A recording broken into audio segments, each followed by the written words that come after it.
SK news Mulbagal digital ಸುದ್ದಿವಾಹಿನಿಗೆ ಸ್ವಾಗತ. ರಾಜ್ಯ ಸರ್ಕಾರ ಸುಪ್ರೀಂ ಕೋರ್ಟ್ ತೀರ್ಪಿನ ಆದೇಶದ ಮೇರೆಗೆ ಒಳ ಮೀಸಲಾತಿ ವಿಚಾರವನ್ನ ಆಯಾ ರಾಜ್ಯಗಳಿಗೆ ತೀರ್ಮಾನ ತೆಗೆದುಕೊಳ್ಳಕ್ಕೆ ಸುಪ್ರೀಂ ಕೋರ್ಟ್ ಆದೇಶ ಮಾಡಿದೆ. ಅದೇ ಪ್ರಕಾರ ಇವತ್ತಿನ ದಿನ ರಾಜ್ಯ ಸರ್ಕಾರ ಒಂದು ಒಳ ಮೀಸಲಾತಿ ವಿಚಾರದ ಬಗ್ಗೆ ಒಂದು ಕಮಿಟಿಯನ್ನು ಮಾಡಿ ಆ ಕಮಿಟಿಗೆ ಅಧ್ಯಕ್ಷರಾದಂತಹ ನ್ಯಾಯಮೂರ್ತಿ ಎಚ್.ಎನ್. ನಾಗಮೋಹನ್ ದಾಸ್ ಅವರು ಹೆಬ್ಬಿಣಿ ಮುಳಬಾಲ್ ತಾಲೂಕು ಅವರಿಗೆ ಜವಾಬ್ದಾರಿಯನ್ನು ವಹಿಸಿದ್ದಾರೆ. ಅವರು ಅನೇಕ ದೂರುಗಳು ಹೋಗಿದೆ. ನಮ್ಮ ಜಾತಿ ಸೇರಿಸಬೇಕು, ನಮ್ಮ ಜಾತಿ ಸೇರಿಸಬೇಕು, ನಮ್ಮದು ಜಾಸ್ತಿ ಇದೆ, ನಮ್ಮ ಜಾಸ್ತಿ ಇದೆ. ಅದು ಅವರಿಗೆ ಸರಿಯಾದ ಮಾಹಿತಿ ಗೊತ್ತಿಲ್ಲದೆ ಸರ್ಕಾರಕ್ಕೆ ಅವರು ಪತ್ರ ಬರೆದಿದ್ದಾರೆ. ಇದು ಸ್ಪಷ್ಟವಾಗಿ ಯಾವ ಜಾತಿ ಹೆಚ್ಚಿದೆ ಕಡಿಮೆ ಇದೆ ಅನ್ನೋದು ಸ್ಪಷ್ಟವಾಗಿ ತಿಳಿಯಬೇಕಂದ್ರೆ ಇದನ್ನು ಸಮೀಕ್ಷೆ ಮಾಡಬೇಕು ಅಂತ ಹೇಳ್ಬಿಟ್ಟು ಸರ್ಕಾರಕ್ಕೆ ಒಂದು ಮನವಿ ಪತ್ರವನ್ನು ಕೊಟ್ಟಿದ್ದಾರೆ. ಆ ಮನವಿ ಪತ್ರದ ಪ್ರಕಾರ ಈ ತಿಂಗಳು 5ನೇ ತಾರೀಕಿನಿಂದ ಹಿಡಿದು 17ನೇ ತಾರೀಕು ಒಳಗಡೆ ಸಮೀಕ್ಷೆ ಮಾಡಿ ವರದಿಯನ್ನು ಕೊಡಬೇಕಂತ ಹೇಳ್ಬಿಟ್ಟು ಸರ್ಕಾರ ಆದೇಶವಾಗಿದೆ. ಆ ಆದೇಶದ ಪ್ರಕಾರ ಇವತ್ತಿನ ದಿನ ಕೋಲಾರ ಜಿಲ್ಲೆಯಲ್ಲಿ ಒಂದು ಕಮಿಟಿ ಆಗಿದೆ. ಎಲ್ಲಾ ತಾಲೂಕುಗಳಲ್ಲೂ ಕೂಡ ಕಮಿಟಿ ಆಗಿದೆ. ಈ ವಿಚಾರದ ಬಗ್ಗೆ ನಮ್ಮ ಜನಾಂಗದ ಪರವಾಗಿ ನಾವೆಲ್ಲರೂ ಕೂಡ ಪ್ರಚಾರ ಮಾಡಬೇಕು. ಸರಿಯಾಗಿ ಜನಸಂಖ್ಯೆಯನ್ನ ಬಳಸಬೇಕು. ಯಾಕಂತಂದ್ರೆ ಒಂದು 18ರಲ್ಲಿ 3% ಎಸ್ಟಿಗೆ 15% 101 ಕ್ಯಾಸ್ಟ್ಗೆ. ಎಷ್ಟು? 101 ಕ್ಯಾಸ್ಟ್ಗೆ 15%. ಅದರಲ್ಲಿ ಮೊದಲನೇ ಸ್ಥಾನ, 2ನೇ ಸ್ಥಾನ ಆಗ್ಬೋದು, ಮೊದಲನೇ ಸ್ಥಾನ ಆಗ್ಬೋದು, ಮೊದಲನೇ ಸ್ಥಾನ ಆಗ್ಬೋದು, 2ನೇ ಸ್ಥಾನ, ಈ 2 ಕ್ಯಾಸ್ಟ್ಗಳು ಅಸ್ಪೃಶ್ಯ. 101ರಲ್ಲಿ 2 ಕ್ಯಾಸ್ಟ್ ಅಸ್ಪೃಶ್ಯ. ಆ ಅಸ್ಪೃಶ್ಯರಲ್ಲಿ ಯಾರು ಜಾಸ್ತಿ ಇದೆ, ಯಾರು ಕಡಿಮೆ ಇದೆ ಅನ್ನೋದ್ರ ಬಗ್ಗೆ ಸ್ಪಷ್ಟವಾಗಿ ಗೊತ್ತಾಗ್ಬೇಕಂದ್ರೆ ಇವತ್ತೊಂದು ದಿನ ಸಮೀಕ್ಷೆಯಲ್ಲಿ ಜನಸಂಖ್ಯೆ ಯಾರದು ಹೆಚ್ಚಿದೆ ಅನ್ನೋದನ್ನ ನೀವು ತೋರಿಸ್ಕೊಡ್ಬೇಕು. ಈಗಾಗಲೇ ಎಲ್ಲರೂ ಕೂಡ ತಮ್ಮ ತಮ್ಮ ಅಭಿಪ್ರಾಯಗಳನ್ನು ವ್ಯಕ್ತಪಡಿಸಿದ್ದಾರೆ. ಕೋಲಾರ ಜಿಲ್ಲೆಯಲ್ಲಿ ಅತಿ ಹೆಚ್ಚು ನಮ್ಮ ಜನಸಂಖ್ಯೆ ಇದೆ. ಚಿಕ್ಕಬಳ್ಳಾಪುರ ಜಿಲ್ಲೆಯಲ್ಲಿ ನಮ್ಮದು ಜಾಸ್ತಿ ಇದೆ ಅಂತ ಅವ್ರು ಹೇಳ್ತಾರೆ. ಚಿತ್ರದುರ್ಗ, ಬೇರೆ ಬೇರೆ ಇಡೀ ರಾಜ್ಯದಲ್ಲಿ ಕೂಡ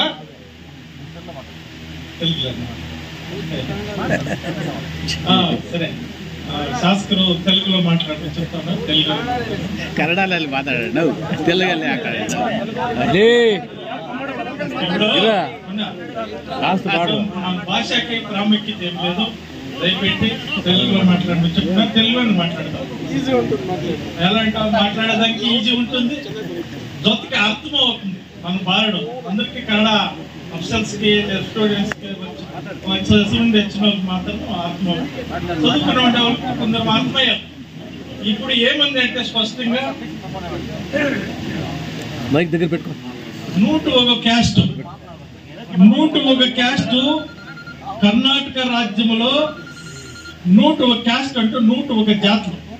101 జాతుల్లో జనసంఖ్య జాస్తి ఉండేది 2. యావది మాలవులు, మార్గోలు. ఇది ఈ 101 క్యాస్ట్ లో ಹೆಚ್ಚಿಗೆ ಸವಲತ್ತು ಬಂತ ఉండేది ఎవరంటే లంబాణిలో IAS, KAS, IFS, IPS number 1 grade. ಅವರೇ ఈ లిస్ట్ తీసుకొని చూడండి. మన శాసకులు చెప్తాను, విధానసౌధలో సిక్తుంది. ఆ క్లాస్ 1 ఆఫీసర్లంతా లంబాణి. వాళ్ళది ఎన్ని పర్సెంట్లు ఉంది? 1/2% కూడా లేదు. 1/2% కూడా లేదు వాళ్ళు. ఈ పొద్దు నంబర్ 1 వాళ్ళదే ఆఫీసర్స్ దీంతో ఉండేది వాళ్ళు. ఈ ఒక ప్రకారం దీనంతా తారతమ్యం సరిచేయాలా అని మనము ఒಳ మీಸಲಾತಿ ಜನಸಂಖ್ಯೆ ಜಾಸ್ತಿ మంది ఉంది, అస్పృశ్యులు ఉంది, దీన్ని సరిచేయాలా అని చెప్పేసి రాజ్య సర్కారానికి ఒత్తిడి తెచ్చినాము, కేంద్ర సర్కారానికి ఒత్తిడి తెచ్చినాము. ఎలాంటి ఈ ఒత్తిడి లేకుండా పోతే మనం ఇట్లే ఉంటాం. కొంత సమాజంలో ఊర్లో ఏమంటారంటే అయ్యో వాళ్ళకేం రిజర్వేషన్ ఉంది, వాళ్ళకేం డ్యూటీలు సిక్కుతుంది, వాళ్ళకి అన్ని సౌలభ్యాలు సిక్కింది ఏమీ లేదు, కానీ పేరు మాత్రం మనకి వేరే వాళ్ళకి ఎవరికో లాభం. ఇట్లా జనసంఖ్య ఎవరు తక్కువ ఉందో వాళ్ళు ఈ పొద్దు క్లాస్ కీ పోస్టులు అంతా వాళ్ళే ఉండాలి, కీ పోస్టులు అంతా నంబర్ 1 లో వాళ్ళే ఉండాలి. అందుకోసం మీ తారతమ్యం సరిచేయాలని చెప్పేసి ఈ పొద్దు వడమీసలాతి అంటే ఇదే ఈ కారణంగా ఈ పొద్దు మీరు ఈ వడమీసలాతి మనము కష్టపడే ధరణి సత్యాగ్రహ అది ఇది మనం రిజర్వేషన్ మనం పోరాటం చేసి మనం తీసుకొని వచ్చాడు. మనకు ఒక దేవుడు ఉన్నాడు, ఆ దేవుడు ఎవరు చెప్పండి? ఆ అంబేద్కర్ కష్టపడి అనుభవించి హెచ్చికి అనుభవించి కష్టాలు రిజర్వేషన్ ఇచ్చినారు. ఎట్లా తెలుస్తుంది దానికి ఒకటి విధానం. ఈ పొద్దేమన్నా మనము మేలుకోకుండా పోతే రేపు 11% ఉంది, 11% లో మనకు 5% వచ్చేస్తుంది, వాళ్ళకి 6% పోతుంది. ఇది జ్ఞాపకం చేసుకోండి. ఈ రిజర్వేషన్ బాబాసాహెబ్ అంబేద్కర్ 1949లో రాణి ఎలిజబెత్ దానికి కొంచెం బిన్నెలో కూడా చెప్పేస్తాను. ఇది రిజర్వేషన్ ఎట్లా వచ్చిరా అనేది ఊరికి రాలేదు, ఎట్లా పోరాటం చేసేది కూడా మనం చెప్పాల్సి పడుతుంది.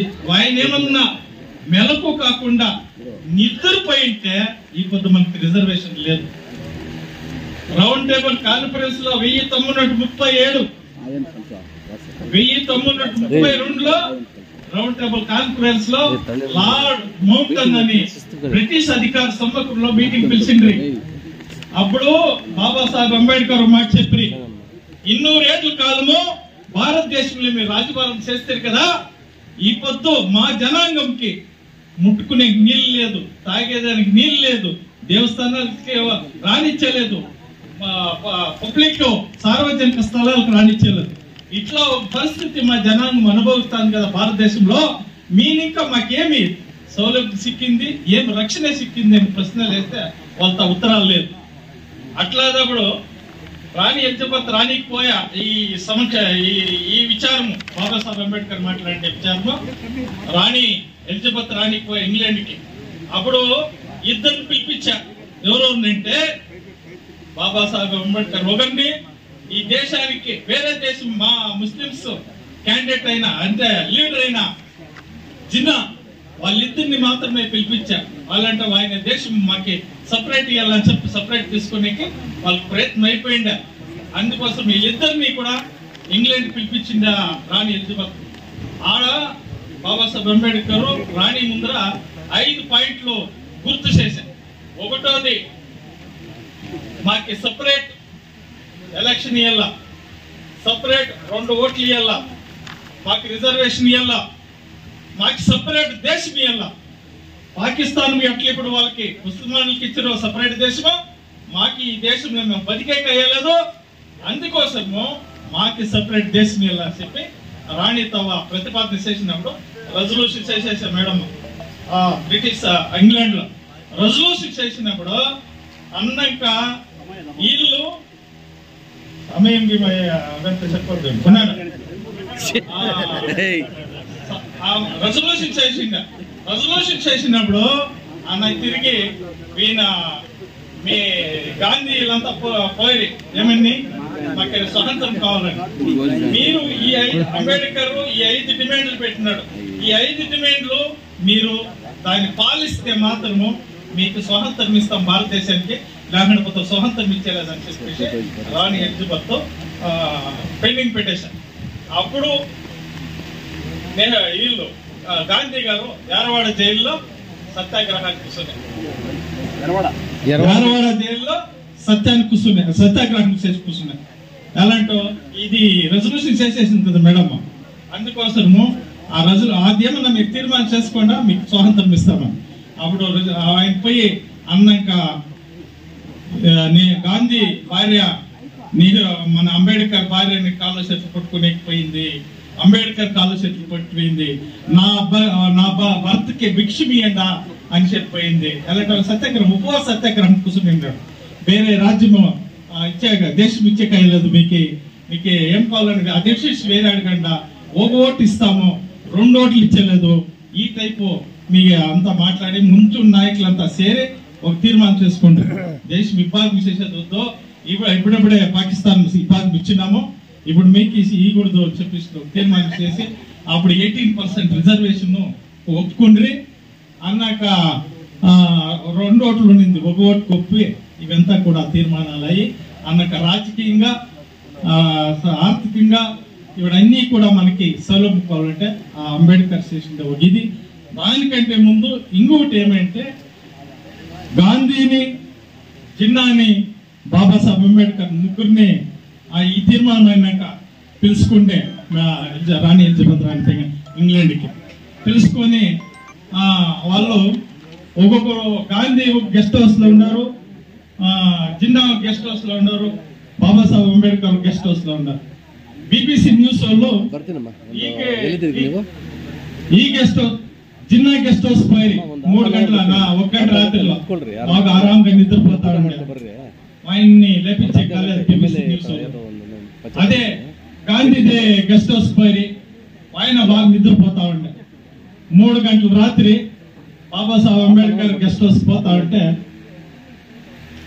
రాస్తా ఉన్నారు ఏమని రేపు మీటింగ్ పిలిచింది మేడం మా రాణి ఎలిజబెత్ నేను ఏం మాట్లాడాలా అని చెప్పేసి 3 గంటల రాత్రిలో కూడా నిద్రపోకుండా రాస్తా ఉన్నారు ఏమి రేపు మీటింగ్ లో నేనేం మాట్లాడాలా అని చెప్పి ఆ పొద్దు ఏమన్నా నిద్రపోయినట్టే ఈ పొద్దు రిజర్వేషన్ మనకు వస్తా ఉండలేదు ఇట్లా సందర్భం దీని నేనేం చెప్తున్నా అంటే ఈ వడమీసలాది విచారము వాళ్ళకి 6 పోతే మనకు 5 అయిపోతుంది మనకు తక్కువ అవుతుంది అందుకోసము మన జనసంఖ్య మనం క్లీన్ గా రాపించుకోవాలా మనది జాస్తి ఉంది దయపెట్టి అందరూ కూడా దీన్ని ఎచ్చెత్తు